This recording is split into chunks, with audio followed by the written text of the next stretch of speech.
Welcome back to Jump Fun, and as you can just see, Jamaica fell just short in their Copa America opener against Mexico. So we're going to go through 4 key takeaways I got from the match in this review of the Jamaica versus Mexico match. So starting right away without no hesitation, we're going to go with the first key point, and I call this one back 3, back 5, it doesn't matter. So yeah guys, as usual, we have to start at the right place, and that is at the formation and tactical setup that the coach had for Jamaica in this one. He reverted as expected to what seemed to be a 3-4-3 on paper. I saw some of the broadcasters and some of the apps were confused. Sometimes you get the idea it was a 4-4-2. But when you eventually saw the lineup on the field, it saw something completely different. But let me just run through the lineup for you quickly. Wade starting goal as expected. Deshaun Bernard got the chance at right centre back. That's about there was the central centre back. Pinnock came back in the team and he was at left centre back. Greg Lee at his usual spot at left wing back. Palmer and Bobby Reed in the middle. We'll get more on that later. And of course, Lembikisa on the right. Now the front three is what things got really interesting. Antonio is playing up top and he was flanked by Nicholson and Gray. So we spoke about in their last outing together, Nicholson and Antonio, of course, in that Dominican Republic game. And we said front two with these two just simply don't work. And it seemed the coach was just being a bit stubborn and decided to say, hey, we're going to try them again, but this time in the front three. But before I even get there, what was more interesting is if you look again in that central midfield area, you will see Palmer and Bobby Reed. I think this was absolutely a bold choice to put these two together. Each of them are very good, I feel, technically and can play that midfield role. But in this setup, it seemed they were being asked to play box to box. And of course, without any true ball winner in that midfield. Team Low did serve a function when it comes to this type of setup. But when the game eventually kicked off, that back three was easily looking like a back 5. And the whole entire setup of the team was now looking in a shape of 5-2-3. Reed and Palmer were based left on the island, and Gray, Antonio and Nicholas set up just like you see right here on the screen. As for the game itself, Mexico started the game on fire as soon as the whistle was blew. And they came at Jamaica relentlessly from the get-go. We were definitely on the back foot from minute 1. Mexico was playing at a much quicker pace and tempo. They were definitely seeing that they were geared up for this. I can't blame them. This game was playing in Houston, Texas, of course, and 53,000 people were in the stadium. I guarantee you probably only 10 Jamaicans were out of that number. So this was basically like a home game for them, and they were playing as such.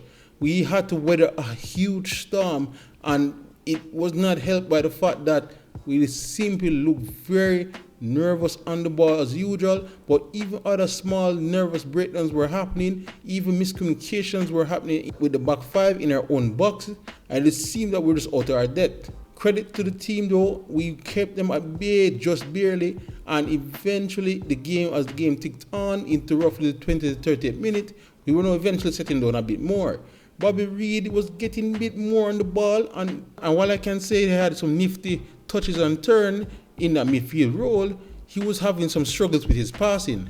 Palmer, on the other hand, was not necessarily good at the passing either, but he was relentless. He was trying the best to really try to adhere himself to that box-to-box role. You see him trying to cover a lot of ground and playing himself into some tackles, and I still think this was a very key era which we can see throughout the game, because Mexico, when they do attack, they definitely, despite that soft belly of Jamaica, most of their attacks went down the flanks, and they were clear instruction by the Mexican coach, it seems, that to take on Lembikisa or Lee, and if you get past them, try to hit the ball back to the top of the D and try to find one of your men in block. He was working to some extent, but credit again to the likes of Bernard, Badere and Pinnock. They did their best to squeeze any space that can be happening behind them, but of course it allowed some shots from far, and it was enough to basically keep Mexico out of the goal.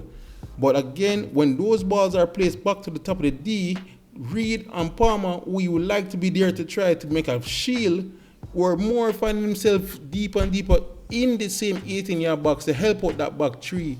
So it was a void right there, and it wasn't getting much help from Gray or Nicholas to drop him back.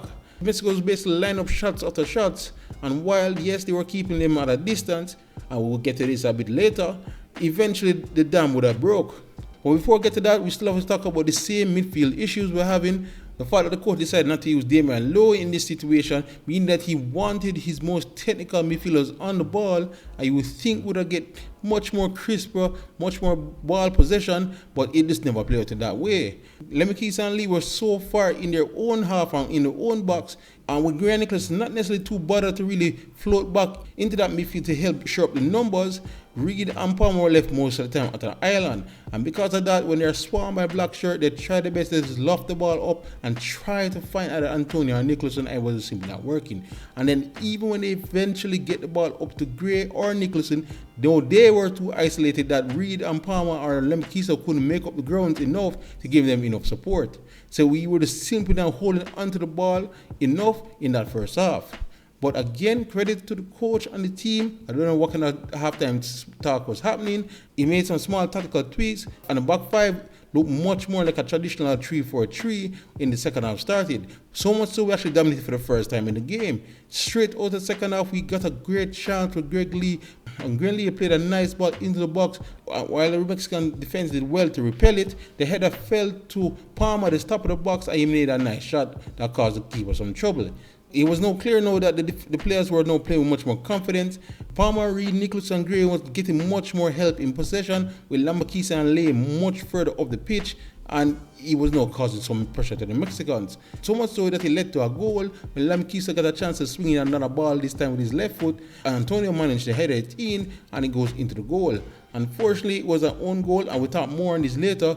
It can just show you how much your game and passing can change. You're simply a bit bolder and just have a bit more confidence. But again, we'll get back to that soft belly of the Jamaicans again. Reed and Palmer are doing a lot of work in that midfield. I think work they're not used to doing, and you can see they're now weltering.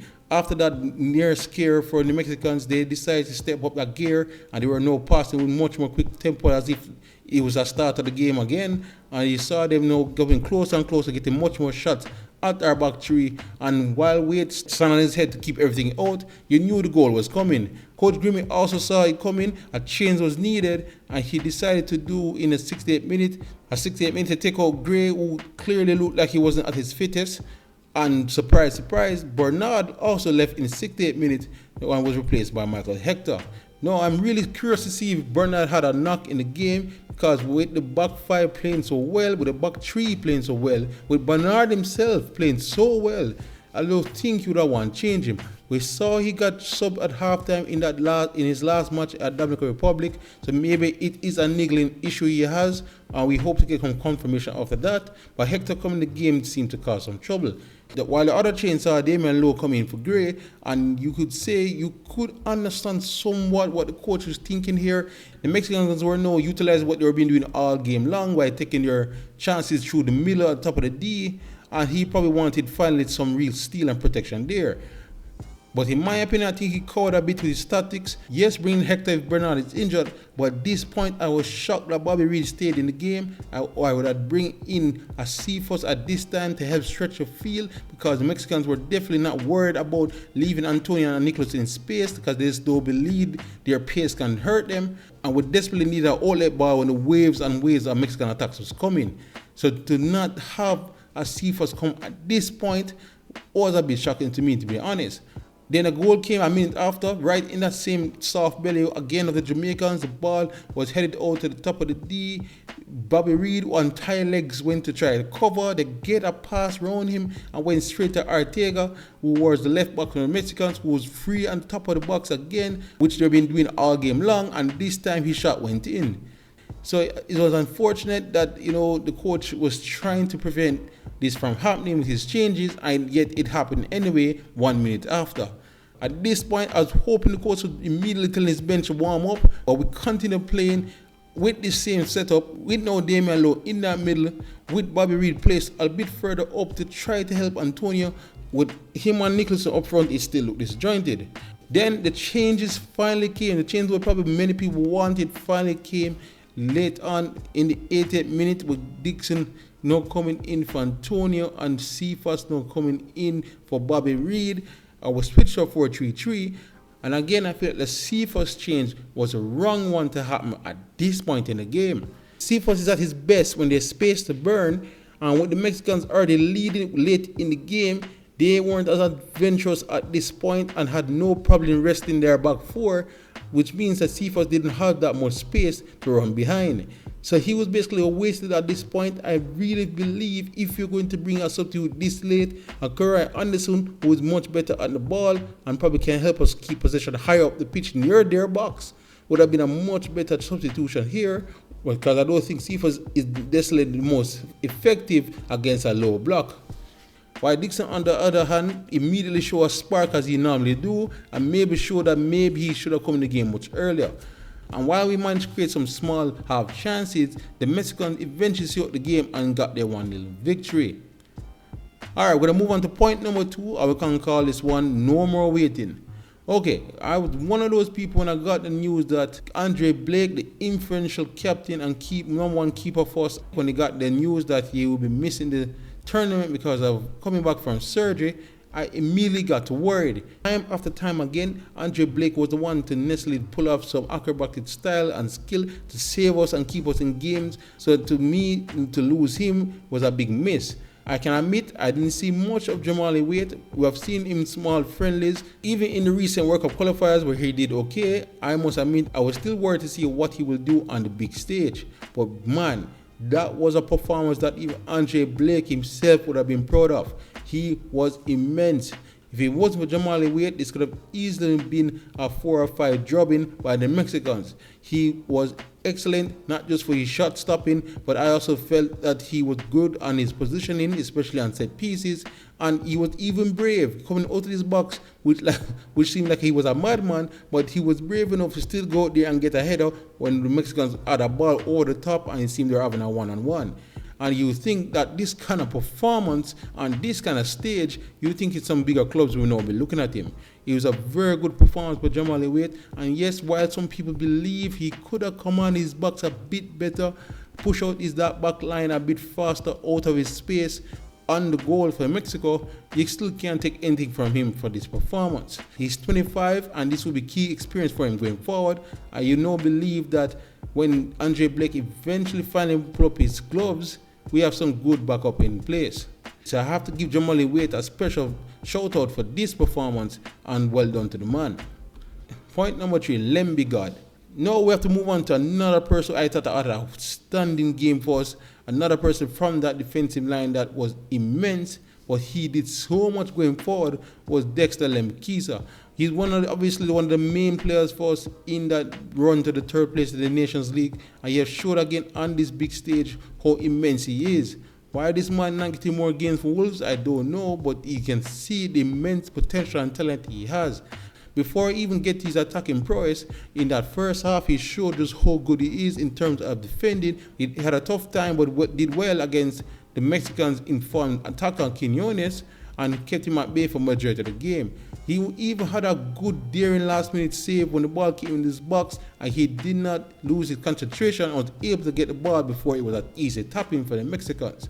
But then what he was able to do going forward, when he got licensed to go forward in the second half, was a whole different thing. Lembikisa basically ended the game with the most shots on target for the Jamaicans, and that just showed the kind of belief this young man have.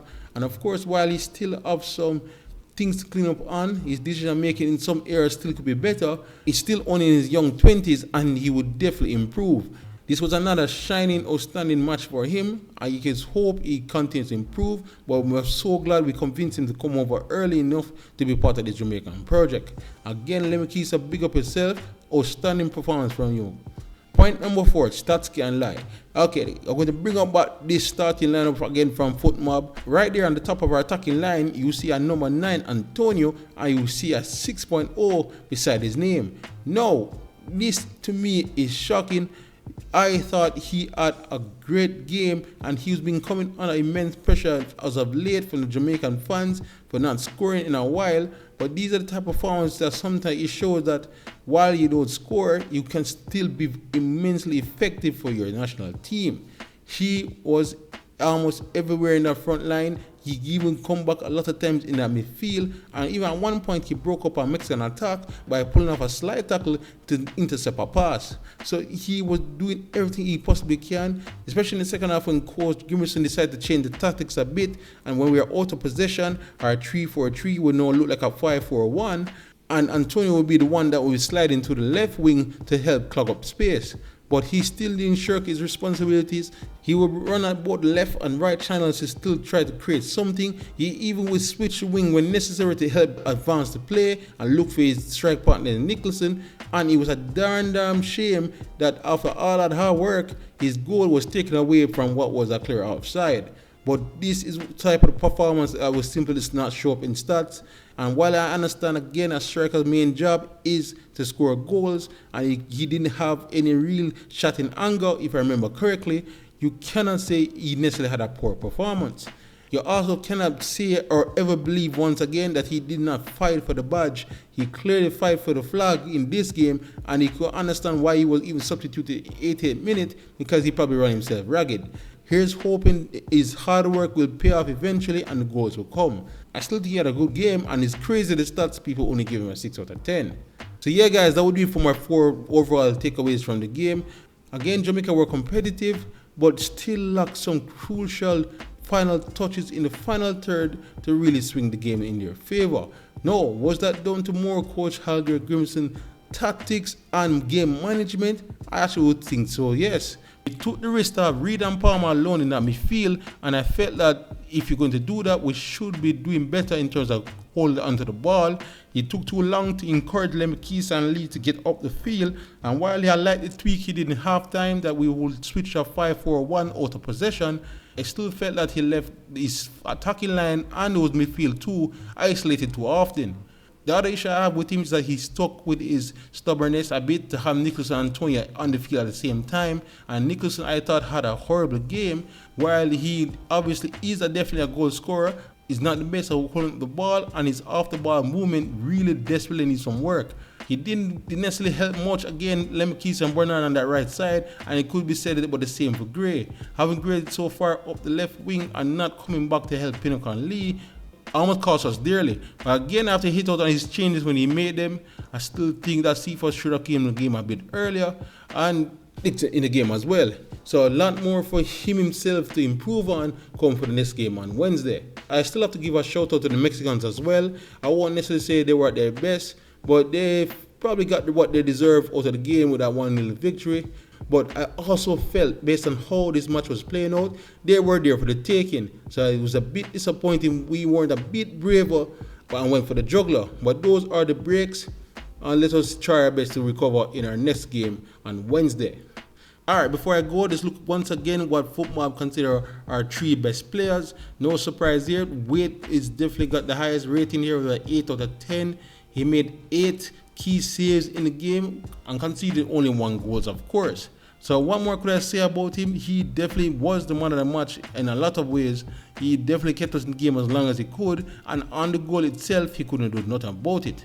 The second best rated player is no surprise either, is the 20-year-old Dexter Lembikisa. Another stellar performance from him, as I stated before. He did everything in his powers to try to get us going in this game. I like the fact that he was brave enough to always come forward to try to get something attacking going. And I wish I saw more of it in the first half. But in the second half, you can see what he can do on the ball. Dexter had a shot accuracy of 3 out of 3, 100%. He had 56 touches, 2 touches in the opposition box, 4 out of 4 successful dribbles, and 8 passes into the final third.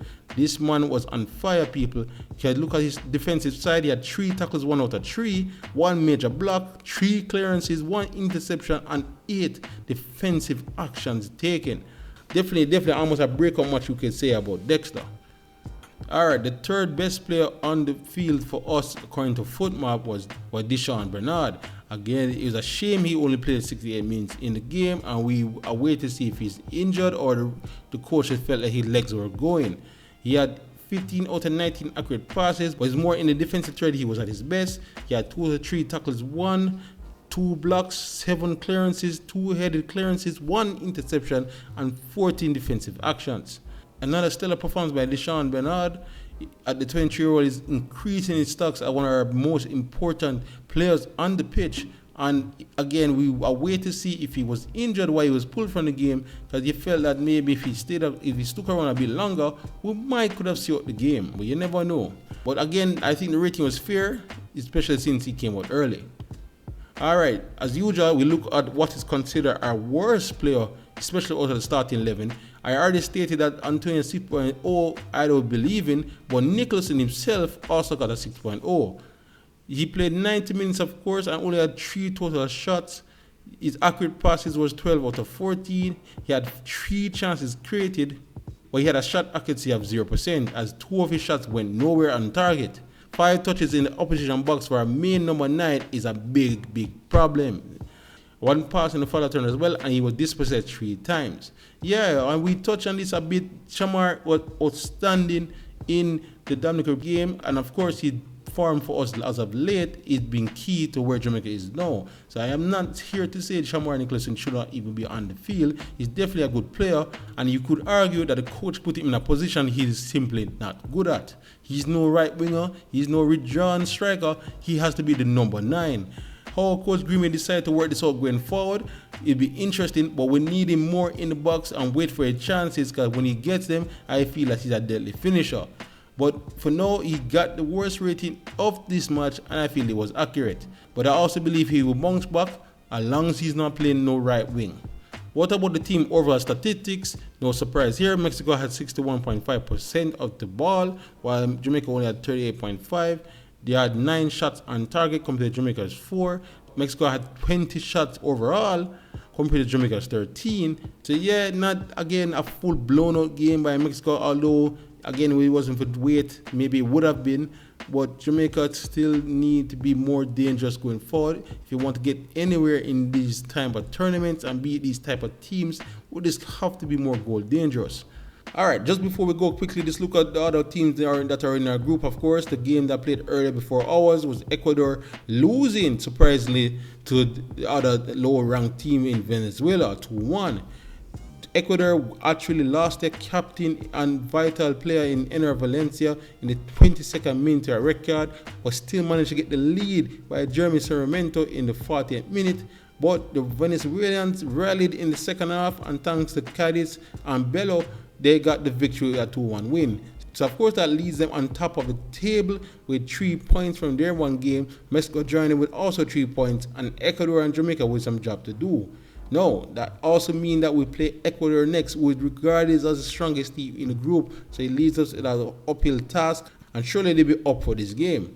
But they also will be without the captain, so you never know. Just like with Venezuela beating them, so can we. But I'll be here again, guys, probably Thursday to give a good review of that game against Ecuador. But until then, thank you for watching. And if you're new here, please like, subscribe, and share as we look to keep up with the reggaeboyz throughout the entire Copa America. Here's hoping we someone make it to the final. But otherwise, keep it locked right here at Jamaican Fun. YouTube, pick up yourself.